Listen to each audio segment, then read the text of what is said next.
ಕಾಗವಾಡ ನ್ಯಾಯವಾದಿ ಪ್ರದೀಪ್ ಕಿರಾನ್ಗೆ ಕೊಲೆ ಪ್ರಕರಣ ಸಂಬಂಧಿಸಿದಂತೆ ಗುರುವಾರ ಉಗಾರ್ ಬುದ್ರಗ್ ಗ್ರಾಮಸ್ಥರು ಅಂಗಡಿ ಮುಂಗಟ್ಟಗಳನ್ನು ಬಂದ್ ಮಾಡಬೇಕು, ಮುಖಾಂತರ ದಿಗ್ವಂತ್ ಚೈತಾಲಿ ಅವರ ಕುಟುಂಬಕ್ಕೆ ನ್ಯಾಯ ಹಾಗೂ ಆರೋಪಿಗಳಿಗೆ ಕಠಿಣ ಶಿಕ್ಷೆ ವಿಧಿಸಿ ಎಂದು ಗ್ರಾಮಸ್ಥರು ಪ್ರತಿಭಟನೆ ನಡೆಸಿದರು. ಇನ್ನು ಈ ಸಮಯದಲ್ಲಿ ಮಾತನಾಡಿದ ಶೀತಲ್ ಪಾಟೀಲ್, ನ್ಯಾಯವನ್ನು ಕೊಡಿಸುವ ಮನುಷ್ಯ ಈ ರೀತಿ ನೀಚ ಕೃತ್ಯ ಮಾಡಿದ್ದಾನೆ, ಅವನಿಗೆ ಗಲ್ಲು ಶಿಕ್ಷೆ ವಿಧಿಸಿ ಎಂದರು. ಗ್ರಾಮದ ಮುಖಂಡ ಹಾಗೂ ರಾಜಕಾರಣಿ ವಸಂತ್ ಕೋತ್ ಮಾತನಾಡಿ, ಅವನ ಮಾಡಿದ್ದು ಈ ಕೃತ್ಯ ನೋಡಿದರೆ ಅವನು ಭೂಮಿ ಮೇಲೆ ಇರಲು ಯೋಗ್ಯ ಇಲ್ಲ ಎಂದರು. ಇವನ ಈ ಬಡ್ಡಿ ವ್ಯವಹಾರದಿಂದ ಕೆಲವು ಕುಟುಂಬಗಳು ಕಂಗಾಲಾಗಿದ್ದಾರೆ, ಕೆಲವರ ಚೆಕ್ ಬೌನ್ಸ್ ಅಂತ ಸುಳ್ಳು ಪ್ರಕರಣಗಳು ದಾಖಲಿಸಿದ್ದಾನೆ.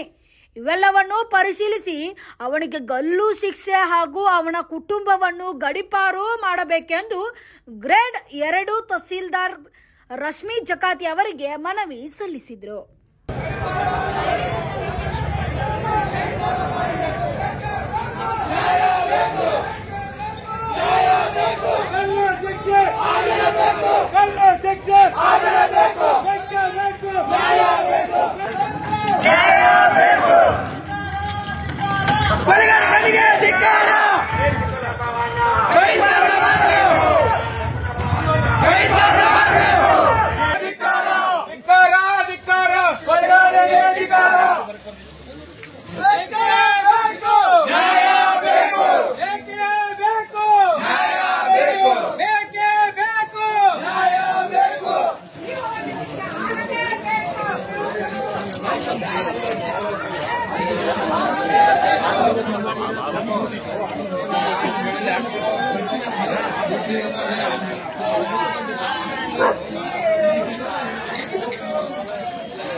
ಸುಟ್ಟು ಬಿಟ್ಟಿದ್ರೆ ನಮ್ಗೆ ಎಲ್ಲಿ ಯಾರು ನ್ಯಾಯ ಸಿಗುಲತ್ತೆ, ಎಲ್ಲ ಸಾಕ್ಷಿಗಳೆಲ್ಲ ನಾಶ ಆಗಿ ಹೋಗ್ತಿದ್ದು ಅಂತ ಒಂದು ಸಮಯ ಪ್ರಜ್ಞೆ ಅಂದ್ಮೇಲೆ ನಮ್ಮ PSI ಸಾಹೇಬರಿಗೆ ಮೇಲಿನ ಮೇಲೆ ಫೋನ್ಗಳು ಬರ್ತದ ಮೇಲೆ, ಯಾಕೆ ಇಲ್ಲೂ ಊರಾಗ ಸಾಕಷ್ಟು ಜನ ಇದಾರೆ, ಅವ್ರ ಸಮಾಜದವ್ರು ಇದಾರು, ಸಾಕಷ್ಟು ರಿಲೇಟಿವ್ಸ್ ಇದಾರು, ಫ್ರೆಂಡ್ಸ್ ಇದಾರು, ಎಲ್ಲರಿಗೂ ಒಂದಿಬ್ಬರು ಮಂದಿ ವ್ಯಕ್ತಿಗಳು ಬಂದ್ ಎಲ್ಲಪ್ಪ ಲಘು ಹೋಗುವ ಅವ್ರಿಗೆ ಅನ್ನ ಸಾಬ್ ಸಹಿ ಮಾಡತ್ತೇಳಿ ಸಾಕಷ್ಟು ಅವ್ನಿಗೆ ಪ್ರೆಷರ್ ಹಾಕಿದ್ರು.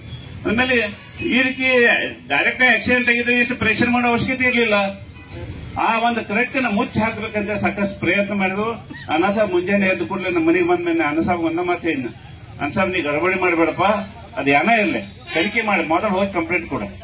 ಅದ ರಿಯಲ್ ಆಗಿ ಆಕ್ಸಿಡೆಂಟ್ ಇತ್ತು ಅಂದ್ರೆ ಹಿಂದೆ ತಕ್ಕೋನು, ಆದ್ರೆ ಮೊದಲನೇ ಕಂಪ್ಲೇಂಟ್ ಕೊಡದಿದ್ರ ನಿನ್ನ ಮಗಳಿಗೆ ನಿನ್ನ ನ್ಯಾಯ ಸಿಗುಲ್ಲ, ಅವಳ ಆತ್ಮಕ್ಕೆ ಶಾಂತಿ ಸಿಗಬೇಕಾದ್ರೆ ನೀನು ಹೋಗಿ ಮೊದಲ ಕಂಪ್ಲೇಂಟ್ ಕೊಡು ಅಂತ ಹೇಳಿದ್ರು. ಆ ಪ್ರಕಾರ ಅದಕ್ಕಿಂತ ಮುಂಚೆನ ನಮ್ಮ ಪೊಲೀಸ್ ಡಿಪಾರ್ಟ್ಮೆಂಟ್ ದವರು ಅವರ ಕಾರ್ಯವನ್ನು ಮಾಡಿದ್ರು.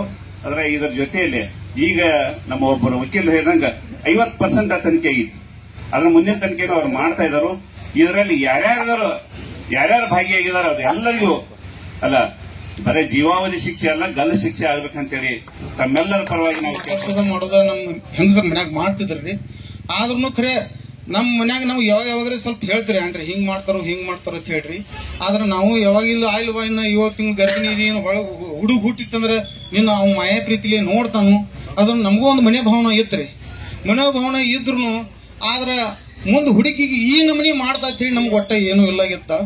ಆದ್ರ ಅವಂದ ಅನೈತಿಕ ಸಂಬಂಧ ಇತ್ರಿ. ಆ ಅನೈತಿಕ ಸಂಬಂಧದಿಂದ ನಮ್ಮ ಮನ್ಯಾಗ ಹಿಂಗಸರಿಗೆ ಹೇಳಿರಿ ನಮಗ್ರಿ ಹಿಂಗೆ ಐತಿವ. ಮತ್ ನಾ 6 ತಿಂಗಳ ತಕ್ಕ ನಾನು ಚಲೋ ನೋಡ್ಕೊಂಡ್ ಮದುವೆ ಆದ ಗಜಿಗೆ ಮುಂದ್ 6 ತಿಂಗಳ ಆದ ಬಳಿಕ ನನಗ ಮುಂದ ಸಣ್ಣಂಗೆ ಅವ್ವ ಅನ್ಯಾಯ ಆದಾಗ ನ್ಯಾಯ ಕೊಡಿಸುವ ವ್ಯಕ್ತಿ ಇಂತ ಹೀನ ಕೆಲಸ ಮಾಡಿದ ಅಂದ್ರ ಅವನ್ ಭೂಮಿ ಮಗ ಇರಬಾರ್ದು. ಇದೊಂದು ಮಾನವ ಕುಲಕ್ಕೆ ಅಪಮಾನ. ಇಂಥದೊಂದು ನ್ಯಾಯ ಕೊಡಿಸುವಂತವ ಅನ್ಯಾಯದ ವಿರುದ್ಧ ಹೋರಾಡುವಂತವ ತಾನ ಸ್ವತಃ ಮುಂದೆ ನಿಂತು ಹ್ಯಾಂಚಿನ ಮಾಡ್ತಾರ ಅಂದ್ರ ಅವ್ನ ಬಹುಶಃ ಅವರ ತಾಯಿ ಗರ್ಭದಾಗ ಏನು ಹುಟ್ಟಿಲ್ಲ, ಎಲ್ರಿ ಜ್ವಾಲಾಮುಖಿದಂತ ಸಿದು ಬಿದ್ದ, ಎಲ್ರಿ ರೋಡ್ ಮ್ಯಾಗ ಬಿದ್ದ, ಎದ್ದು ತಂದ ಹಾಕಿದಾರ ಅವನಿಲ್ಲಿ ಈ ಊರಾಗ. ಅದಕ್ಕ ನ್ಯಾಯ ದೊರಕಿಸಿ ಕೊಡುವಂತ ವಕೀಲ ವೃತ್ತಿಯಲ್ಲಿ ಪ್ರದೀಪ್ ಕಿರಣ್ಗೆ ಹಾಗೂ ಅವರ ಓಣಿಯಲ್ಲಿ ಚೈತ್ಯಲಿ ಇಬ್ಬರು ಪರಸ್ಪರ ಪ್ರೀತಿಸಿ ತನ್ನ ಗಂಡನೇ ಸರ್ವಸ್ವ ಎಂದು ನಂಬಿಕೊಂಡು ತನ್ನ ತಂದೆ ತಾಯಿಯನ್ನು ಬಿಟ್ಟು ಬಂದಿರುವ ಮುಗ್ಧ ಅಮಾಯಕ 7 ತಿಂಗಳ ಗರ್ಭಿಣಿ ಎನ್ನುವುದನ್ನು ಸಹ ಮರೆತು ಕೇವಲ ಹಣ ಆಸ್ತಿಗೋಸ್ಕರ ವಕೀಲನಾದ ಪ್ರದೀಪ್ ಕಿರಣ್ಗೆ ಈತನು ಹತ್ಯೆ ಮಾಡಿರುತ್ತಾನೆ. ಸದರಿ ಹತ್ಯೆಯಲ್ಲಿ ಆತನ ತಾಯಿಯೂ ಕೂಡ ಶಾಮೀಲಾಗಿರುತ್ತಾಳೆ ಎಂದು ತಿಳಿದು ಬಂದಿರುತ್ತದೆ. ಈ ಕರ್ತವ್ಯವನ್ನು ಖಂಡಿಸುತ್ತೇವೆ. ದೇವರು ಒಂದು ಜೀವಿಗೆ ಜೀವಿಸಲು ಆಶೀರ್ವಾದ ಮಾಡಿರುವಾಗ ಲೋಕವನ್ನೇ ನೋಡದ ಪುಟ್ಟ ಜೀವಿಗೆ ಈತನು ಕೊಲ್ಲಲು ಯಾವ ನೈತಿಕ ಹಕ್ಕು ಇರುತ್ತದೆ? ನಮ್ಮ ನ್ಯಾಯಯುತವಾದ ಬೇಡಿಕೆಗಳು ಆತನಿಗೆ ಗಲ್ಲು ಶಿಕ್ಷೆ ಅಥವಾ ಜೀವಾವಧಿ ಜೀವನ ಪರ್ಯಂತರ ಕಠಿಣ ಶಿಕ್ಷೆ ಕೊಡಬೇಕು. ಆತನಿಗೆ ಸಹಕರಿಸಿದ ಎಲ್ಲ ಆರೋಪಿಗಳಿಗೂ ಸಹ ಕಠಿಣ ಶಿಕ್ಷೆ ಆಗಬೇಕು. ಆತನ ಕುಟುಂಬವನ್ನು ಉಗಾರ್ ಬುದ್ರುಕ್ ಗ್ರಾಮದಿಂದ ಗಡೀಪಾರು ಮಾಡಬೇಕು. ಆತನಿಂದ ಅನ್ಯಾಯಕ್ಕೆ ಒಳಗಾದ ಅಂದರೆ ಬಡ್ಡಿ ವ್ಯವಹಾರದಲ್ಲಿ ನೊಂದವರ ಬಗ್ಗೆ ಪರಿಶೀಲನೆ ಮಾಡಿ ಅವರಿಗೆ ನ್ಯಾಯ ದೊರಕಿಸಿಕೊಡಬೇಕು. ಬಡ್ಡಿ ವ್ಯವಹಾರದಲ್ಲಿ ಸುಳ್ಳು ಕೇಸು ದಾಖಲಿಸಿ ಹಾಗೂ ಚೆಕ್ ಬೌನ್ಸ್ ಕೇಸ್ ಮಾಡಿ ಅನೇಕ ಆಸ್ತಿಪಾಸ್ತಿಗಳನ್ನು ತನ್ನ ಹಾಗೂ ಅವರ ಕುಟುಂಬದ ಹೆಸರಲ್ಲಿ ಮಾಡಿರ್ತಾನೆ. ಅದನ್ನು ಪರಿಶೀಲನೆ ಮಾಡಿ ನ್ಯಾಯ ದೊರಕಿಸಿಕೊಡಬೇಕು. ಆತನ ಆಸ್ತಿಯನ್ನು ಸಂಪೂರ್ಣವಾಗಿ ಮುಟ್ಟುಗೋಲು ಹಾಕಿಕೊಂಡು ಸಂತ್ರಸ್ತರಿಗೆ ನ್ಯಾಯ ದೊರಕಿಸಿಕೊಡಬೇಕು. ಆತನಿಗೆ ಯಾವುದೇ ಬೇಲ್ ಸಿಗದಂತೆ ಹಾಗೂ ಕಠಿಣ ಶಿಕ್ಷೆ ಪೂರೈಸಿ ಹೊರಗೆ ಬರದಂತೆ ನಾನ್ ಲೇಬಲಬಲ್ ಕಲಮಗಳನ್ನು ಹಾಕಿ ಜೀವಾವಧಿಯವರೆಗೆ ಹೊರಗೆ ಬರದಂತೆ ಕೇಸ್ ದಾಖಲಿಸಬೇಕು. ಈತನ ಪರವಾಗಿ ಬೆಳಗಾವಿ ಜಿಲ್ಲೆ ಅಲ್ಲದೆ ಕರ್ನಾಟಕದ ಯಾವ ವಕೀಲರು ಸಹ ಅವನ ಪರ ವಕಾಲತ್ತು ವಹಿಸಬಾರದು. ಮತ್ತು ಅವನು ಇನ್ಶೂರೆನ್ಸ್ ಮಾಡಿ ಹೆಂಡತಿಗೆ ಮರ್ಡರ್ ಮಾಡಿ ದುಡ್ಡು ಏನು ತೆಗಿತಿದ್ದ, ಆ ದುಡ್ಡು ಮತ್ತು ಅವನ ಇಡೀ ಆಸ್ತಿಯನ್ನ ಈ ನೊಂದಂತ ಕುಟುಂಬಕ್ಕೆ ತಾವೆಲ್ಲ ಮರಳಿ ಕಳಿಸಲು ಸಹಕರಿಸಬೇಕೆಂದು ತಮ್ಮಲ್ಲಿ ವಿನಂತಿ ಮಾಡಿ ಕೋರುತ್ತೇನೆ.